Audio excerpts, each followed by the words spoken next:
Second in the series of bringing veterans along on these flybys. The camera work's a little weak for sure, but at the 4-minute mark, we go into the tower and have a little interview. We are both pretty amped up from the flight.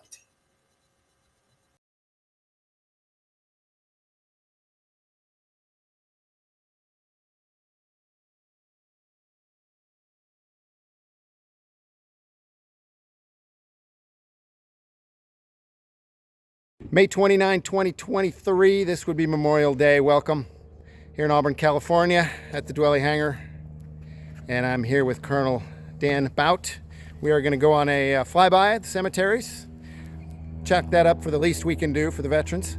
Dan is a current colonel in the Army. Is that right? That's right. That's right. Current colonel in the Army. So he gets the back seat of Tinker Toy.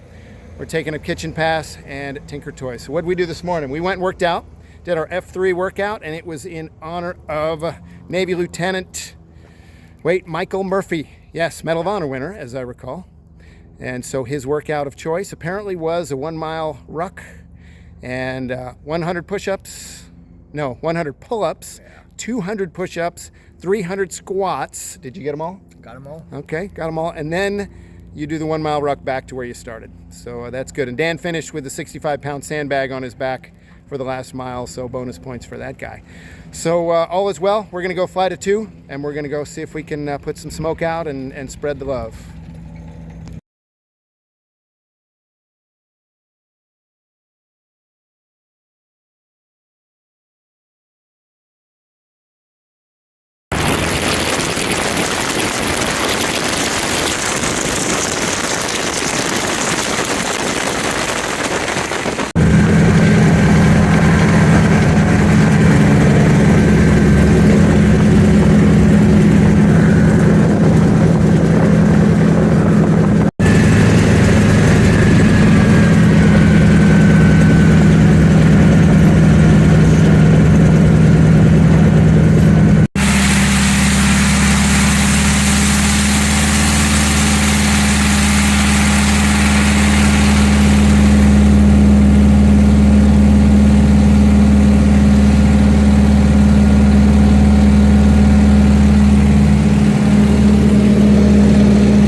In the tower post-flight with Sergeant Dan.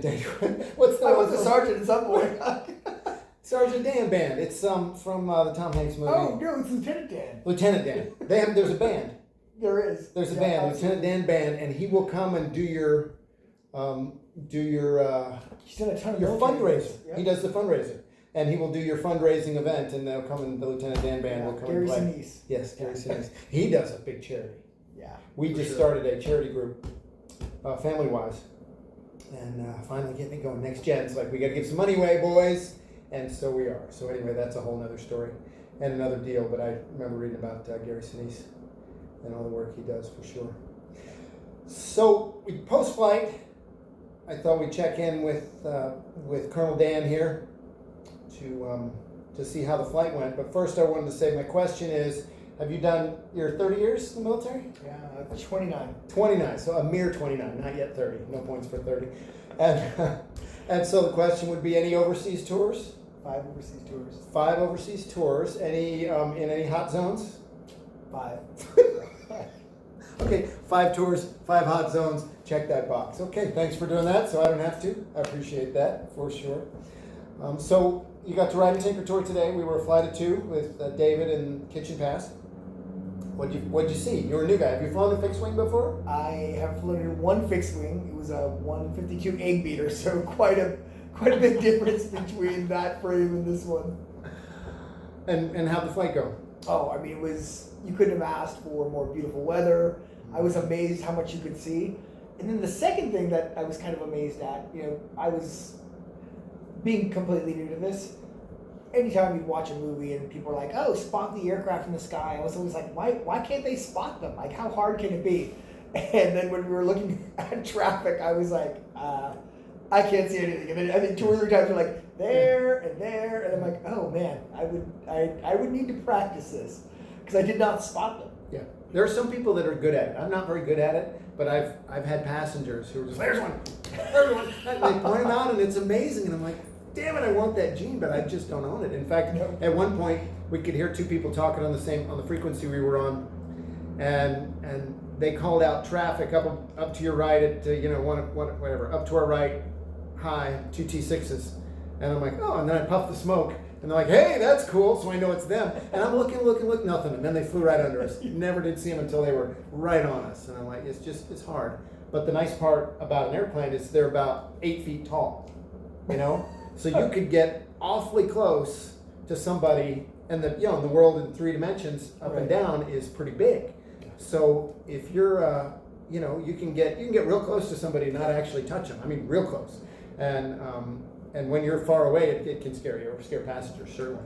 But you can, sometimes they do the airplane stuff where, the Alaska jet was landing and the Delta didn't get off the runway and they went around, which is what you normally do. And they were within, 1,000 feet of the thing. And oh, give me a break. That's just marketing and just all news. Going, oh my God, that's horrible. Like, yeah, but it's not. Once again, maybe an airliner's 20 feet tall, 25 feet tall. But it's still, they're bigger, but. Point is, you can get awfully close to somebody and not hit them, and there's a big sky out there, so that's helpful. It's a big sky. What else? So you've not done this before. Other people who are watching who have not done this before. Other things that stand out because they haven't gotten a chance to ride in the T6. Oh, I mean, it all kind of mixes together, because in your first experience, it's all overwhelming. At first, you're just trying to understand, okay, just watching the pedals move and kind of watching the indicators just to kind of try to understand what's happening. But then at some point, I was like a little kid, right? I'm just looking around like, wow, check this out. I mean, just that feeling of, feeling the power of the airframe and then feeling like pushing your gut when you're making the turns. I mean, it is nothing like a simulation, right? Because I've been on a aircraft simulation, even the ones where they kind of move around and it simulates whatever Top Gun or whatever video games popular at the time. And this, when you can actually just feel it, right?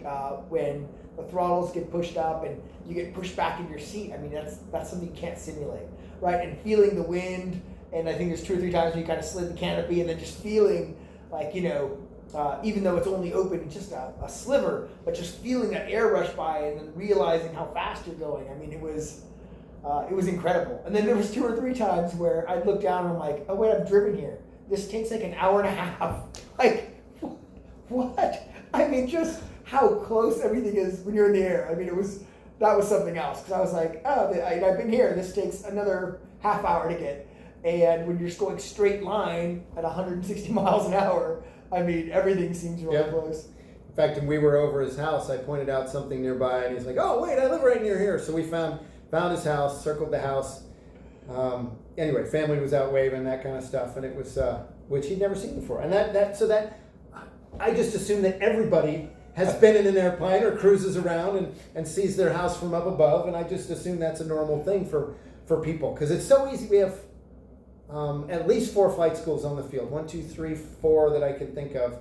At least 4 flight schools on the field here in Auburn. And I think of that everybody would have taken the $40, $50 intro ride, right? They go round and around, you get to fly the airplane, you get to do that. That like everybody should do that. So go to your flight school if you haven't done it, and take their intro ride, and do that for cheap, and go fly the airplane and go wander around. But that was good, and for perspective, because they might be a Sea Fury Central regular on the channel here listening, but you know, you talk about, we did when we departed, I had the power up and we were on the brakes, and I needed to catch David because we were not late for the flyover, but on time. He was just going to go straight for it, and I was going to catch him.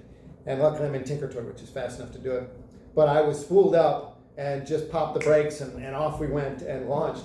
Now the Sea Fury, which you're not aware of, but I'll take you on the tour in a little while, but other people are, when that sucker, you power that thing up, and it's funny, you get on the brakes and you power this thing up, and you're looking for about 2,000 horsepower. The T6 has 600, and we weren't anything like 600 when I released the brakes, but the Sea Fury, you power it up on the brakes a little bit and get it stood up, get it going, and then you release the brakes, it starts to roll, you put the power up to where you think it should be, and then you look down and go, well, that's not even close, and then you go, whoa, and you get it there.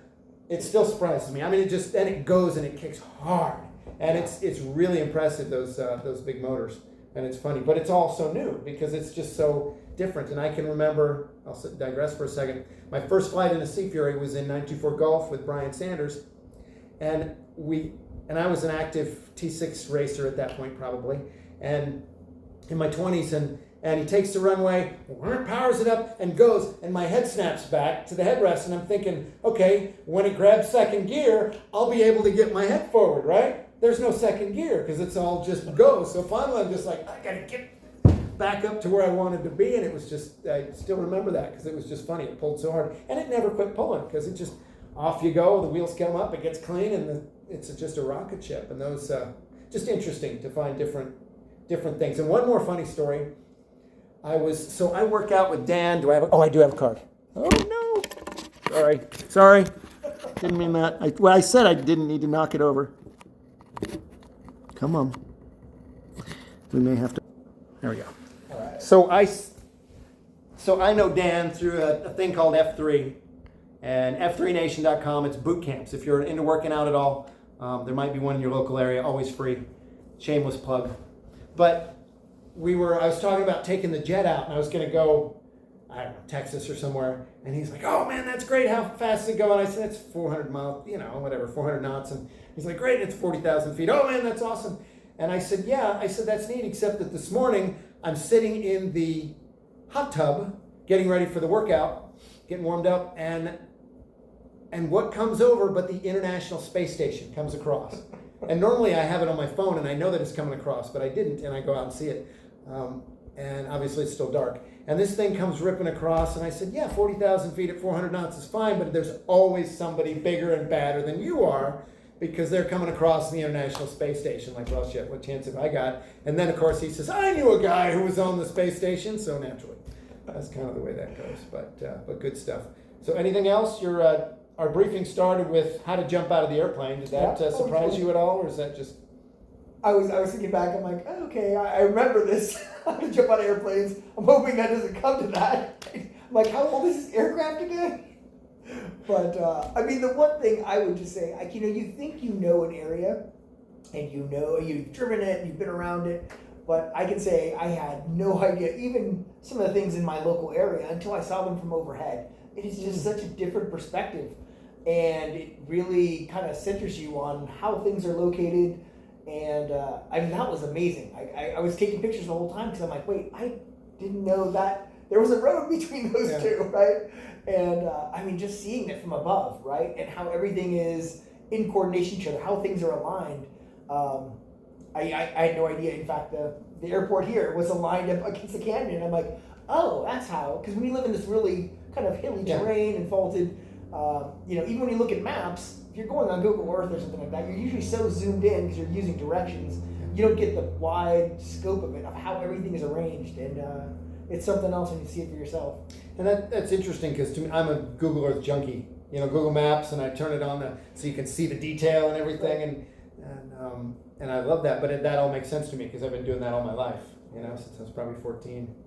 And it's just always been from above and how neat it is. That's funny. I was one of my favorite books is Richard Bach, It's called Illusions, and it's about him barnstorming across the U.S. in a biplane. Wonderful book. But at one point, he's giving somebody a ride, and they're doing the class, set in the 30s or wherever it is. Right. And it's set to, and they give somebody the $2 ride, and they circle around their farmhouse. Look, it's the whole farmhouse, and everybody looks like little ants, and doing that one. And when we circled around your house, you're like, oh my God, that was exactly what came to me. And it was just that realization that you haven't spent your life in the air. You've done a lot of things, been a lot of places on this earth that I will never go. But that whole perspective of being up in the air is cool. So anybody that's watching that hasn't had your fix for up in the air lately, time to go get them. As somebody said, it's not how long you fly, it's how often.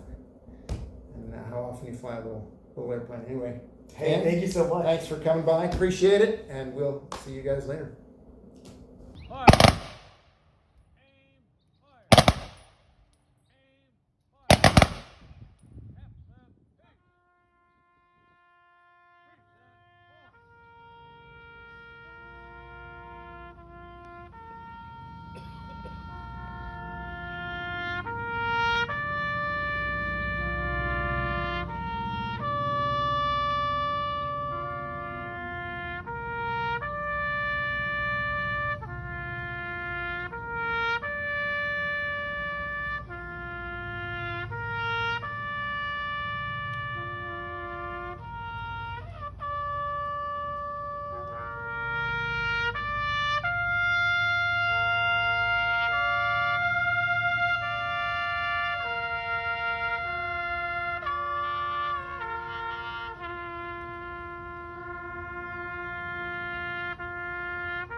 The benediction will be delivered by Nate.